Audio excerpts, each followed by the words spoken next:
guys, thank you so much for tuning in and clicking on this video. It's the latest on trend with your girl Biami. Big up yourself.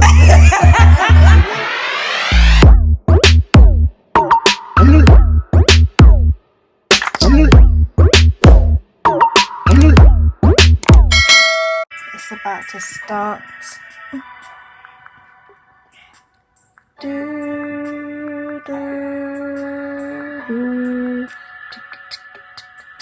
It's the comments for me, boy. It's really the comments. Remix Jollof. Does anyone read the comments whilst they're at it? I'm ready. Yeah, I'm here too.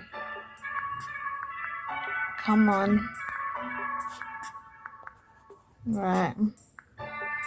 I'm going to try something a little bit different today. So let me know if you guys find this distracting or you're alright with this style. 45 seconds! Oh my god! Okay, let's get into this reaction, guys. So I'm gonna switch it up a little bit. I'm gonna show, I'm gonna show you guys some of my highlights of the episode today. I was watching it on my laptop, but then I was filming it on my phone, just so I can get like live reactions, and also I can get the video out ASAP, because I know some of you guys wait for the review and I feel really bad that it comes out late.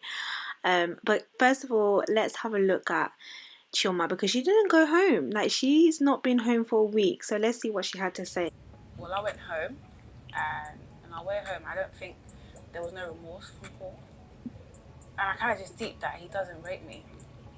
So it looks like Chioma has finally hit rock bottom, guys. Like, she's finally realised that he don't rate her. I don't think that he doesn't rate her. But it's crazy that 3 years in and she's just realised that. Well, like, wow. You had a good week? Is that a trick question? I can't with Paul. I'm so done with Paul about is that a trick question. I love this dynamic that him and Denise have, because they actually give me jokes. Like, his responses are just too much for me. She came. She looks good. Hi, jeez, hi. Hi. What an idea. Sorry about that. I'm saying hi to you. Hi. What? Seems to be a little bit of angst between the two of you. Did you spend any time together last week? You know, working on what we were talking about?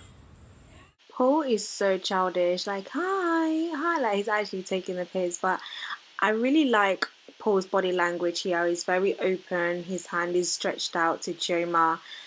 He's very welcoming, even though he's pissed that she's not been home. But considering the fact that she's not been home, normally how Paul would have handled things, I think he's handling it a lot different than he would have prior to therapy. I don't know, I might be wrong with that. So I definitely see that there is progress, and even though he doesn't feel like the therapy is working, but I low-key do feel like the therapy is actually working on him. So we have this really beautiful moment here where Paul tells Chioma things that he loves about her, and Chioma's face, you could literally see Chioma's face light up.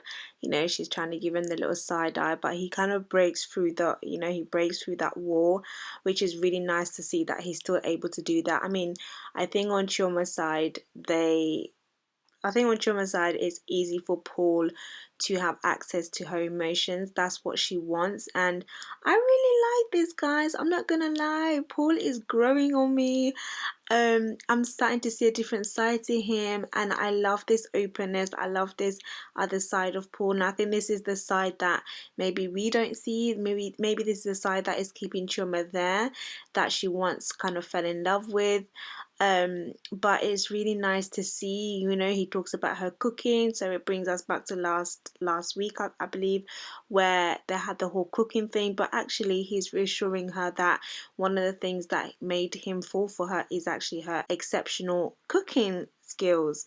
So that was really nice to see, and I loved that little ice break moment because that was really, really nice to see. I'm gonna say this, I love Chioma's energy in today's episode. Like, her energy was like, listen, I know my worth, I know who I am, I don't care. Like, I don't care about anything. When he was trying to bring up Casper the Ghost, like, she was like, listen, that's in the past. Like, I don't understand, I'm not dealing with that. And do you know what, it was really good that she brought that up, because I feel like this is a general topic of conversation. When you first meet somebody, at what point do you then say, I'm going to stop talking to everybody else and commit myself to you? Like, I loved how Chioma was taking charge. Paul again was coming with his special sound effects, but you know what, she stood her ground and she was like, listen, you're the one that fell in love with me. Like, who does that? Who falls in love with somebody on the first day? Like, are you alright? And I loved that energy. I was all for it. I was like, yes, Chioma, this is what we need to see. This is the Chioma that I know, like from the back chat days. Like, this is the type of energy she was giving me. So this is a lot more realistic for me. This is like, she knows her worth, she knows what she's about. And at the end of the day, I never asked you to fall for me, and you did. And as soon as we committed to one another, I cut that thing off. And it's true, I think a lot of women do this. A lot of women, rather than go to somebody, an ex, somebody that they've been with before, rather than adding to their body counts, and rather than meeting and sleeping with new people. I don't think it's the same with guys, but for females, it's definitely true. I think it's all about the comfort, and it's all about familiarity. Women want to feel that they feel protected, they feel connected to something that they are familiar with. So it's really good that she brought that point, and I was just all here for it. All in all, for Paul and Chioma, I really loved today. Like, I feel like it was very productive. I feel like she needed to have that time away. I've done it before. I've left my house, I've literally gone and disappeared. I didn't do it for a week though, but I didn't manage to do it for a week, but I've done it. And I think sometimes you just reach that breaking point and you need peace. When she was saying peace over war, and he was like, yes sir, you are becoming a war zone. You're becoming an area where she doesn't feel safe, where she feels like there's a constant battle. The same way that men want that Delilah, in a sense that they want somewhere where they can go and they can just lay their head, is the same way that women, they want that safety. They want to go to a house where there is peace. They want to go to a house where they feel cherished, where they feel loved. Nobody wants to be in a place where they're tolerated. We all want to be in a space where we are celebrated. And I think Chioma got to a point where she was like, you know what, actually, you're not celebrating me. You're not appreciating everything that I'm doing for you. I'm literally screaming from the top of my lungs. All I'm asking for, I just want companionship, I just want your love, I just want your affection, and I love you dearly. Clearly, can you not see? And she got fed up of that, and I think that they're gonna work it out. Like, I feel like I'm rooting for this couple.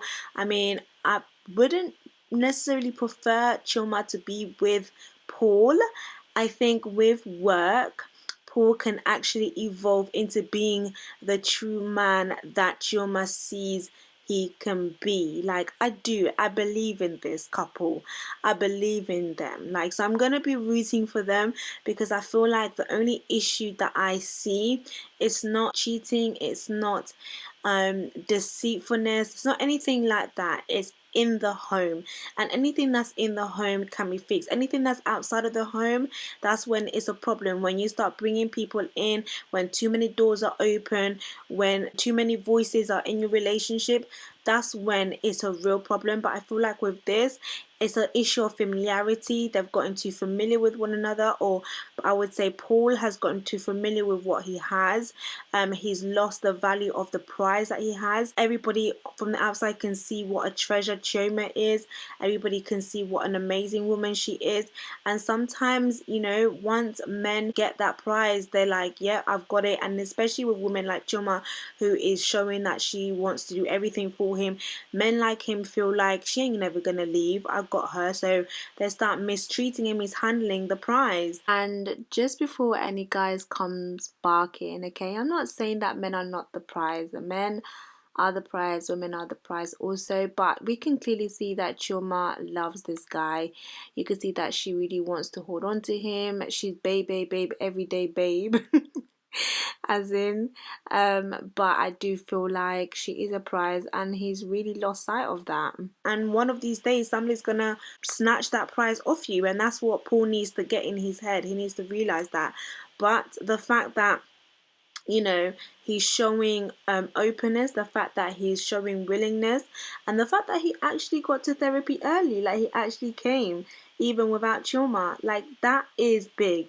That is really big, considering, you know, the type of personality that he's trying to portray. Very puffed up, very proud man, you know, very alpha type of man. Like, he actually came, guys. Let's give him the benefit of the doubt. Listen, I'm here for Paul and Chioma. Now let's go over to the other couple, Jamal and Deborah. Oh Lord, okay. I was gonna show you some of the clips that I captured, but I've got a bombshell clip which I'm gonna just leave it with that. I'm not even gonna say too much with this because they're talking about the same conversation, and I'm sorry, but I actually feel like watching them makes me I feel drained. Watching them make me feel drained, guys. Like, it drains me. I feel like I need to rest after watching them. I'm tired of Deborah talking about the same thing, and I'm just tired of Jamal like lying. I feel like he's lying. It's just like, it's like putting little holes in my brain. First of all, listen, if you are in a relationship, there is absolutely no reason as to why any female or male should be messaging you at 1 o'clock in the morning, and you want to stand there and be like, I can't control whether someone messages me. Yes, you can. You put boundaries.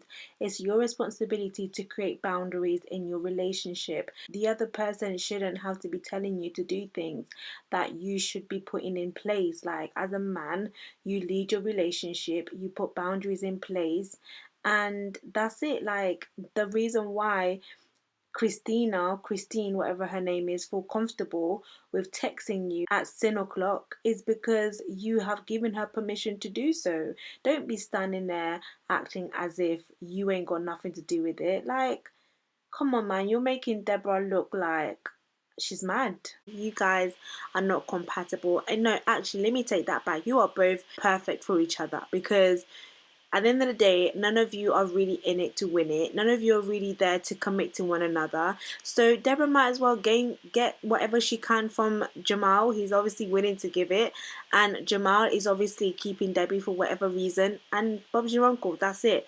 Like, at first, if you guys have been watching my reactions, you would know how I feel about Deborah. Sorry, I don't know why I keep calling her Debbie. About Deborah. Now I kind of see where, like, even more, like, where she's coming from. I mean, there's certain things that she says which is a bit like, not a bit, it's very condescending. It's very, like, entitled. It's very controlling. And the list can go on. However, a woman knows her intuition. Like, a woman knows deep down when that tiny itty bitty voice speaks to you, you just know. And she knows. The reason why she keeps nagging, I'm sorry, but how are you going to be leaving to get up to go and respond, or to go and check your phone? Where are you going? And his face, like the little cheekiness on his face, like the little smirks that he does. Like, if I was Deborah, I would be like, is there something funny? Like, I don't understand why you're actually mocking this. Like, he's legit mocking it, and you can see his body language is very, like, sloppy about it. He's very, like, I can't be bothered about it. Like, the energy is not there. Like, it's just very strange, considering he's the one that brought her in this therapy session. Bro, like, if you don't want the girl, like, why are you wasting money, let's say, bringing her to therapy? Why are you wasting her time? And you're making her look dumb, because everybody's jumping on Debbie, jumping on Debbie. jumping on Deborah, sorry. But let's just quickly have a look at this video.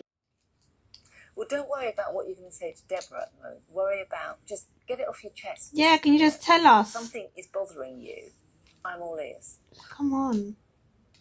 I'm not saying that she's too hard to like maintain and deal with, but yeah, as I was saying, Christina isn't the one to worry about. So, is there somebody to worry about?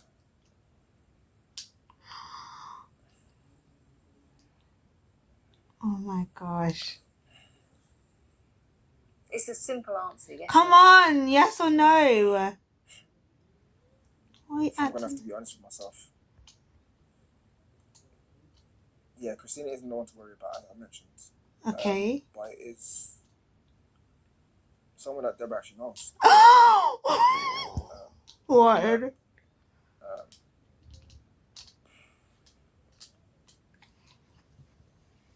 It's my ex. Hey, I'm done. I'm so done. I knew it. What the hell?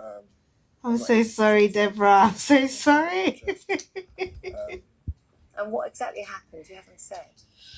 So yeah, me and my ex. Obviously, Deborah knows me and my ex. It's even the ex that he trains with. But there must have been a time where we decided to change up a little bit. Mm-hmm. When we met face to face. Hey. Just after this session, things felt a bit different, I guess. Oh, no, Jamal. You actually buoyed it. You actually. And you took things further? Yeah, we had a conversation in the car for about... They were in the car as well. What was she doing in your car, Jamal? Can Jamal tell us what he was doing in the car? What were you doing in the car, Jamal? I'm just lost for words, guys. I'm lost for words. Like, I'm speechless. I'm actually speechless. I don't know what else to say about this couple. I'm just going to leave it here. But thank you for watching. Thank you for tuning in. And sorry about the little extra noise, but you guys should already know by now. Yeah. It's not even funny at this point because you are going to give a lot of females trust issues, okay? And damn boy, you nearly had us, you know? You nearly had us because I started clocking 2 episodes back. I was like, nah, something's not up with him, you know? Something is very dodgy with him. And when you look at that, things are switching up. Paul is growing on us, and Jamal, well, he's really sinking. He's going all the way down. But very interesting. 2 different types of men, and I'm speechless. Okay, I'm not gonna lie.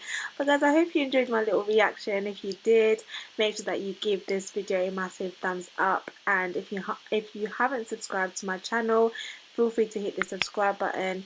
And I'll speak to you guys in my next video.